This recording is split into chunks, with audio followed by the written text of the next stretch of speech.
30 years industry ఇక చాలు, వచ్చేవన్నీ routine hero పాత్రలే. ఇటువంటివి ఇప్పుడు కూడా చేయాలా, ఇక మానేద్దాం అని వెంకటేష్ అనుకున్నప్పుడల్లా ఓ కొత్త తరహా రోల్ రావడం, దాంతో ఆయన కొత్త ఉత్సాహంతో నటించడం, ఆ సినిమా హిట్ కావడం కొంతకాలంగా జరుగుతూ ఉంది. తాజా ఉదాహరణ గురు. నిజానికి నేను ఈ సినిమాలో గురువుగా నటించాను, కానీ నాకు నిజమైన గురువు దర్శకురాలు సుధా కొంగర. ఆమె ఈ సినిమా కోసం నేను నటించిన సినిమాలన్నీ చూసింది. నా యాక్టింగ్ స్టైలు, డైలాగులు చెప్పే తీరు అన్నీ మార్చేసింది. అందుకే ఈ సినిమాలో నటించడం నా కొత్త అనుభవంలా ఉంది.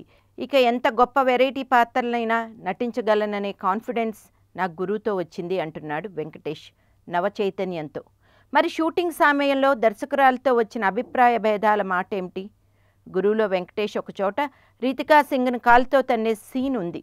ఆ సీన్ నేను చేయనంటే చేయనని మొండికేశాడు వెంకటేష్. చేయకపోతే ఆ సీన్ చాలా పేలవంగా ఉంటుందని దర్శకురాలు వాదన. అతి కష్టం మీద ఒప్పించి తీయడం మొదలు పెడితే అయిష్టంగా చేయడం వల్ల షాట్ సరిగ్గా రావడం లేదు. రితికా సింగ్ కమాన్ హిట్ మీ అని హుషారుగా అంటున్న వెంకీ టేకు మీద టేకు తింటున్నాడు. చివరికి అతి కష్టం మీద మూడ్ తెచ్చుకొని ఫోర్స్తో నటిస్తే అప్పుడు షాట్ ఓకే అయింది. గురువుగారి గురువుకు అప్పుడు సాటిస్ఫాక్షన్.